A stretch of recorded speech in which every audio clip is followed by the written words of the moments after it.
నమస్కారం అండి. నమస్కారం. విచిత్రం ఏంటంటే అసలు అంపైరింగ్ ఏంటండి అనేది నేను చాలా పెద్ద మేధావని అని చెప్పుకుంటాడు. ప్లస్ గవర్నమెంట్కి సలహాదారుడు అనుకుంటా. సరే సలహాదారుడు అంటే గవర్నమెంట్కి ఇస్తున్నాడో వాళ్ళకి ఇస్తున్నాడో వాళ్ళకే తెలియాలి, కానీ తనకు తనేదో నేను పెద్ద మేధావని చెప్పుకుంటాడు కదా. అలా అంపైరింగ్ ఏంటి నాకు అర్థం కాలేదు. విక్రమ్ గారు చెబుతారు తర్వాత మళ్ళీ, ఎందుకంటే విక్రమ్ గారు చెప్పాల్సిన ఆవశ్యకత ఉంది. అంపైరింగ్ ఏంటి సార్ అసలు? అంపైరింగ్ అనేది ఎక్కడి నుంచి వస్తుంది? అంపైరింగ్ అంటే ఏదైనా పోటీ పెట్టి ఆ పోటీలో అంపైరింగ్ ఇరు పార్టీలను పెట్టి పోటీ అంపైర్. కానీ ఇక్కడ ఎలక్షన్ అనేది ఏదో రెండు పార్టీలకి ఇది యుద్ధం కాదు కదా. వాళ్ళంటే బుద్ధి రాకుండా మాట్లాడుతున్నారు. యుద్ధం కాదు కదా, వాళ్ళు మాట్లాడితే యుద్ధం యుద్ధం అంటారు. యుద్ధం కాదు కదా, రెండు పార్టీలు కాదు కదా. ఇది పీపుల్స్ చాయిస్. ఇది ఎలక్షన్స్ అంటే people's choice. Select to good candidate అనేది నాకు తెలిసినంత భావన. అయితే ఎలక్షన్స్ అంటే పోటీలో నిలబడిన తర్వాత ఒక మంచి వ్యక్తిని ఎన్నుకోవడానికి ప్రజలకు ఉన్నటువంటి అవకాశం. ప్రజాస్వామ్యంలో అట్మోస్ట్, ఇంకా ప్రజాస్వామ్య వ్యవస్థ మనం గౌరవిస్తున్నాం కదా, ఒక రాజ్యాంగం రాసుకున్నాం. ఈ ప్రజాస్వామ్యంలో ఈ జరిగే ప్రక్రియ 5 సంవత్సరాలకు ఒకసారి జరిగే ప్రక్రియలో పీపుల్కి ఛాయిస్, ఆ ఉన్నటువంటి క్యాండిడేట్ నుంచి ఒక మంచి వ్యక్తిని ఎన్నుకోవటానికి.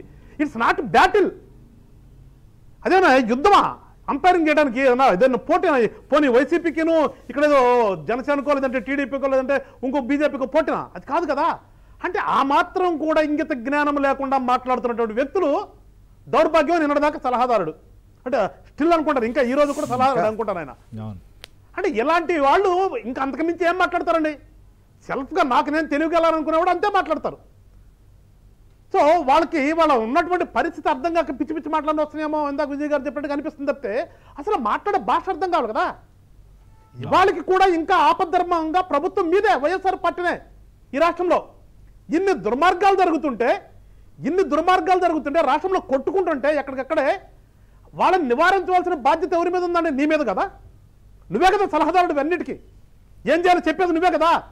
ఏమైనా ఒక్క పూట ప్రెస్ మీట్ పెట్టి అరే వైఎస్ఆర్ పార్టీ వాళ్ళు నీ పార్టీ వాళ్ళకి ఎక్కడన్నా నువ్వు ఏమన్నా వాళ్ళకి ఏమంటాం ఎక్కడన్నా చెప్పావు? నువ్వు ఏమన్నా ఒక మాట చెప్పావా? మీరు తొందరపడద్దు, గొడవలు చేయొద్దు, ఏదో చెప్తున్నావు కదా వారం రోజుల్లో పోతుందని. మరి వారం రోజుల్లో టీడీపీ ప్రభుత్వం పోతుందని అంత నమ్మకం ఉన్నవాడు చెప్పాలి కదా. అరే మీరు తొందరపడద్దురా బాబు, మళ్ళా మన ప్రభుత్వం వస్తుంది, మనమే వస్తాము, మీరు ఇలాంటి గొడవలు చేయొద్దు అని చెప్పావు నువ్వు ఎక్కడైనా? ఎందుకంటే చెప్పవలసిన వ్యక్తి నడిపోయాడో తెలియదు నీ ముఖ్యమంత్రి గారు.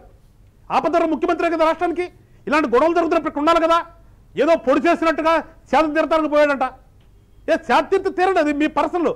కానీ ఇవాళ రాష్ట్రంలో ఇలాంటి పరిస్థితులు ఉన్నప్పుడు దీనికి జవాబుదారితనం మీ మీద కాదా? మీరు కాదా? ఈరోజు కూడా చేయాల్సింది మీరే కదా. సిఎస్ఎన్ అంటే నీకు పొడుచుకొచ్చిందా? ఎందుకు పొడుచుకొస్తుంది నీకు? సిఎస్ఎం నీ పార్టీ కాదు కదా.